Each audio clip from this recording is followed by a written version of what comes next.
बहुत समय पहले की बात है। सर्वशास्त्र ज्ञाता श्री सूत जी से हजारों की संख्या में ऋषिमुनि गण मिलने पहुंचे।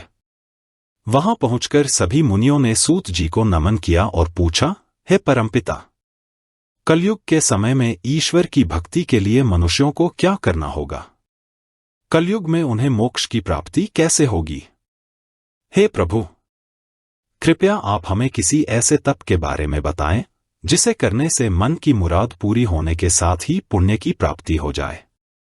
ऋषियों की बात सुनने के बाद सूत जी बोले, हे मुनिगण, आप सभी ने मनुष्यों के हित के बारे में एक अच्छा सवाल किया है। मैं आप सभी को एक ऐसे व्रत के बारे में बताऊंगा जिसके बारे में खुद लक्ष्मीपति ने नारद मुनि को बताया था। आप सभी इस व्रत को ध्यानपूर्वक सुने। एक बार नारद मुनि दूसरों के हित की अभिलाषा लिए कई लोकों के भ्रमण पर निकले। इस भ्रमण के दौरान घूमते घूमते एक दिन वह मृत्युलोक यानी धरती पहुंचे। यहां नारद मुनि ने देखा कि सभी मनुष्य अपने कर्मों का फल भोग रहे हैं। इसके कारण सभी दुख से पीड़ित हैं। यह देख उनके मन में एक सवाल आया कि ऐसा कौन सा उपाय निकाला जाए जिसका पालन करने से मनुष्यों के दुखों का अंत किया जा सके। अपने इस सवाल को लेकर नारद मुनि विष्णु लोक पहुंच गए। वहां उन्होंने भगवान नारायण की आराधना की। प्रार्थना करते हुए नारद मुनि बोले, हे प्रभु, आप तो सर्वशक्तिशाली हैं, आपका कोई अंत नहीं है। आप सभी भक्तों के कष्ट को दूर करते हैं, आपको मेरा प्रणाम है। नारद मुनि की यह बातें सुनकर भगवान विष्णु प्रकट हुए और कहा, हे नारद मुनि, आपके मन में ऐसा कौन सा सवाल है जिसके लिए आप यहां पधारे हैं?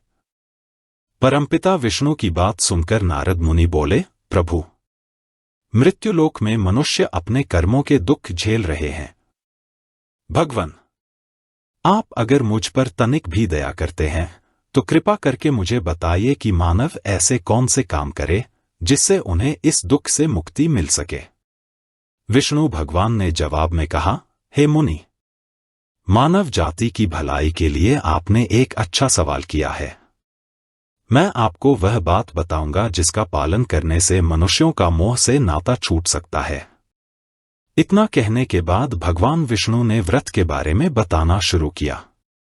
उन्होंने कहा, स्वर्ग और मृत्यु दोनों लोकों में एक ऐसा व्रत है जिसे करने से पुण्य की प्राप्ति हो सकती है। उस व्रत का नाम है श्री सत्यनारायण भगवान की पूजा। इस व्रत को पूरे विधि विधान से जो भी करेगा उसे सुख और मोक्ष की प्राप्ति होगी। विष्णु भगवान से इस व्रत के बारे में सुनते ही नारद मुनि ने फिर पूछा, हे ईश्वर, इस व्रत को करने से कौन सा फल मिलेगा और इसे करने की विधि क्या है? इस व्रत को सबसे पहले किसके द्वारा किया गया था और इस व्रत को किस दिन करना शुभ होगा? प्रभु, आप इन सभी सवालों के जवाब दें। नारद के सवालों का जवाब देते हुए भगवान विष्णु कहते हैं, दुखों को दूर करने वाले इस व्रत को करना बहुत आसान है। इसको करने के लिए मनुष्यों को पूरी भक्ति से शाम के समय ब्राह्मणों के साथ श्री सत्यनारायण भगवान की पूजा करनी होगी। इसके लिए सबसे पहले भोग तैयार होगा। भोग के लिए दूध, केला, घी और गेहूं के आटे को 1/4 भाग में लेना होगा। गेहूं नहीं है तो उसकी जगह साठी के आटे का उपयोग किया जा सकता है। फिर शक्कर और गुड़ सहित सभी खाने योग्य पदार्थों को मिलाकर भगवान को भोग लगाना होगा। व्रत रखने वाले को भजन, कीर्तन का आयोजन करना होगा। भक्ति में लीन होकर भगवान सत्यनारायण की अर्चना करनी होगी।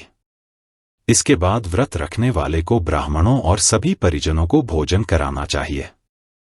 इसके बाद व्रत रखने वाला खुद भोजन करेगा। इस तरह पूरी विधि के साथ सत्यनारायण भगवान की पूजा करने से मनुष्यों की हर इच्छा पूरी हो सकती है। साथ ही यह कलयुग में मोक्ष प्राप्त करने का एकमात्र सरल उपाय है।